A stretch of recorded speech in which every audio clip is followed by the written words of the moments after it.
आप crime reporter हैं, मुझे अपनी ज़िंदगी जो आपने कवरेज में गुजारी है उसके अंदर से कोई अच्छा वाक़या सुनाए हैं। आपने क्राइम की दुनिया से कितने ही बेताज बादशाहों को पकड़ा होगा, उनकी कवरेज की होगी, उनकी इन्फॉर्मेशन क्रैक की होगी, कुछ बताइए ऐसा। सबसे पहली बात तो ये कि बेताज बादशाह कोई नहीं होता, क्योंकि वो बेताज होता है, और जिसके सर पे ताज ही ना हो उसे मैं बादशाह कैसे मान लूँ। जहाँ तक रही बात जुर्म की दुनिया के क्रिमिनल और ड्रग लॉर्ड्स की, तो हाँ, दुनिया भर में मैंने बहुत से स्टिंग ऑपरेशन किए हैं। ज़बरदस्त, कुछ बताइएगा। आपने पैब्लो एस्कोबार का नाम तो सुना होगा। बिल्कुल बिल्कुल, मैंने बिल्कुल सुना हुआ है, बल्कि हमारे तमाम देखने वालों ने सुना होगा। पैब्लो एस्कोबार के बारे में ये कहा जाता है कि पैब्लो बहुत ही सफाक और जालिम किस्म का शख्स था, लेकिन लोगों को ये नहीं पता पैब्लो एस्कोबार का एक छोटा भाई भी था। भाई, उसका छोटा भाई भी था? क्या नाम था उसका?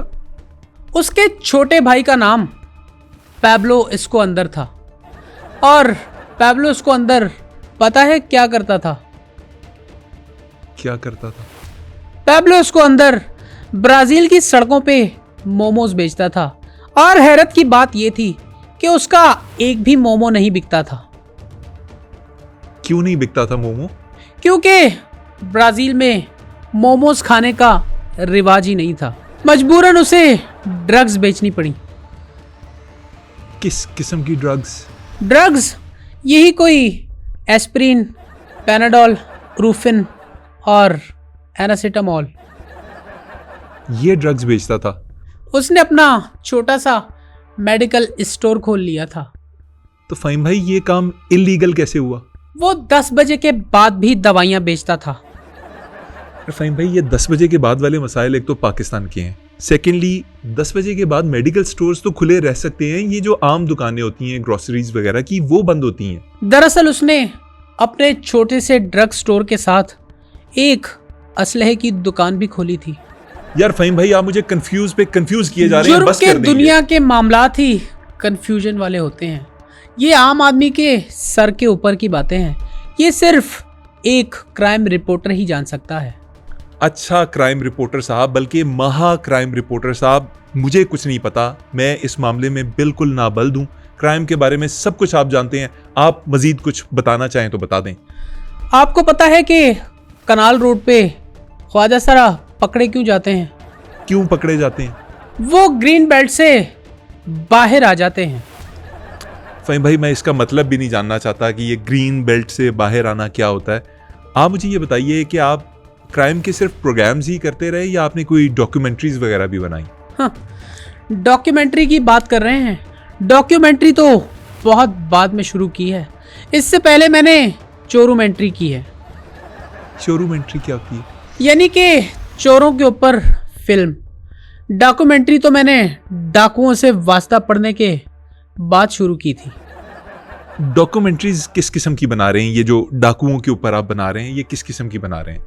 डॉक्यूमेंट्रियाँ शुरू कर दी हैं, और इसके बाद तो मैं कातलूमेंट्री भी बनाना शुरू कर रहा हूँ। ये मेंट्रीज में सबसे जहद वाली मेंट्री होगी। फ़हीम भाई, आजकल एक फिल्म के बड़े चर्चे हैं। धुरंधर फिल्म का पार्ट 2 आया है और अच्छा बिजनेस कर रहा है। मुझे ये बताइए कि वो फिल्म पाकिस्तान के कराची शहर के लियारी के बारे में है। आपने अपनी क्राइम कवरेजेस के दौरान लियारी को भी यकीनन कवर किया होगा। उस फिल्म का कोई हकीकत से तालमेल है या आपको लगता है कि वो सिर्फ एक फिक्शन है? देखिए, मेरी नज़र में एंटरटेनमेंट के हिसाब से तो पर्दा स्क्रीन पे वो फिल्म ठीक रही, लेकिन हकीकत से इसका दूर दूर तक कोई ताल्लुक नहीं है। उस फिल्म का मरकजी किरदार हमजा अली मज़ारी यानी जस्सी पाकिस्तान को फिल्म में तो नुकसान पहुंचा गया, लेकिन हकीकत में उसने पाकिस्तान का कोई नुकसान नहीं किया।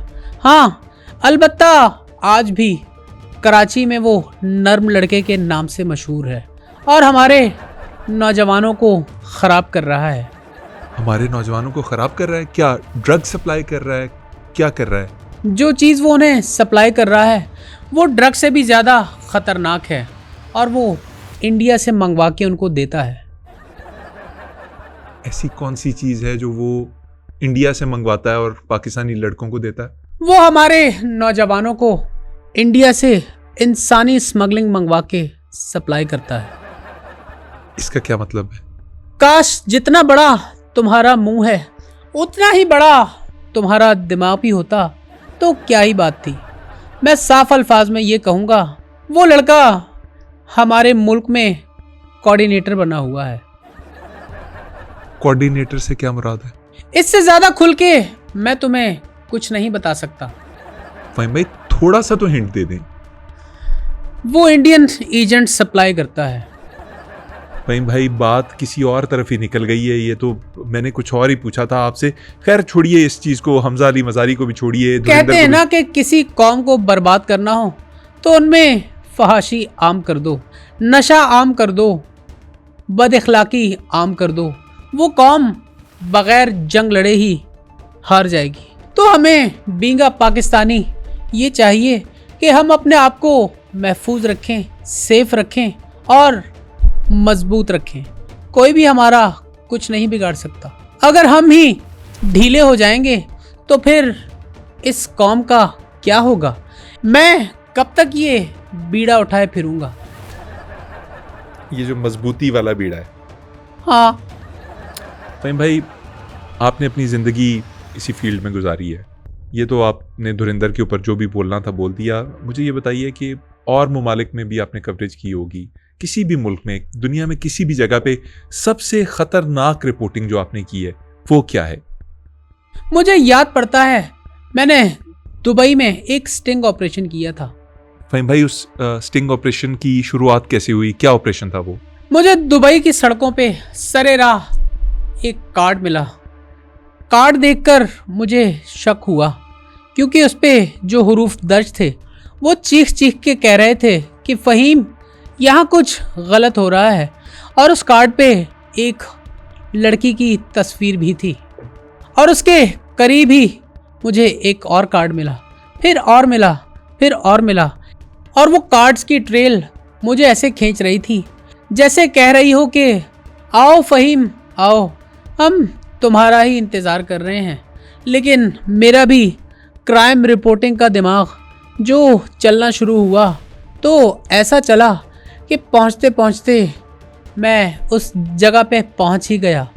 जब मैं उस जगह पे पहुंचा तो खतरे की एक बू मेरी नाक से टकराई। मुझे वही अंदाज़ा हो गया कि यहाँ कुछ गलत हो रहा है। तो फ़हीम भाई यहाँ से तो आप डेफिनेटली खतरा भांप के मुड़ गए होंगे। नहीं, वहाँ पे उस लड़की की बड़ी तस्वीर लगी हुई थी। कार्ड वाली लड़की? हाँ, जब मैं अंदर गया तो वहाँ पे डिम लाइट का माहौल था। डिम लाइट का माहौल देखते ही मैं पहचान गया कि यहाँ कुछ गलत हो रहा है। फ़हीम भाई जब आप उस जगह पर पहुंचे जहाँ पे ये सब गलत जो भी आपने देखा हो रहा था, तो आप जलन कैसे हुए? मतलब आप तो फौरन पहचाने गए होंगे कि ये शरीफ आदमी है। वहाँ का माहौल देख के मैं चौंक तो गया था और होशियार भी हो गया था। फिर मेरे क्रिमिनल दिमाग ने कहा कि इनके साथ यहाँ पे जलन होना पड़ेगा, इसके अलावा और कोई चारा भी नहीं। तो मुझे मजबूरन जलन होना पड़ा। एक ने मुझसे आके पूछा, जी क्या खिदमत की जाए साहब? मैंने कहा मैं फेशियल करवाऊंगा। मेरा फेशियल हुआ, इतने में पता नहीं पुलिस का छापा पड़ गया और सब पकड़े गए। फ़हीम भाई पुलिस का छापा क्यों पड़ गया? ये किसी क्राइम सिंडिकेट का कोई रैकेट था? कोई ऐसी जगह थी जहाँ पे कोई क्रिमिनल एक्टिविटीज हो रही थी? क्या था ये? हाँ ऐसा ही था। तभी तो मैंने स्टिंग ऑपरेशन अपनी जान पे खेल के किया। इतने में एक शुरते ने मेरी कमर पे डंडा मारा और पूछा कि तुम यहाँ क्या करने आए थे? मैंने कहा मैं यहाँ पे फेशियल करवाने आया था। तो शुरते ने कहा कि ज़्यादा चालाक बनने की कोशिश ना करो, पैरों तक कौन फेशियल करवाता है। ये किस किस्म का स्टिंग ऑपरेशन है? स्टिंग ऑपरेशन गया भाड़ में, लेकिन फेशियल बहुत अच्छा हुआ था।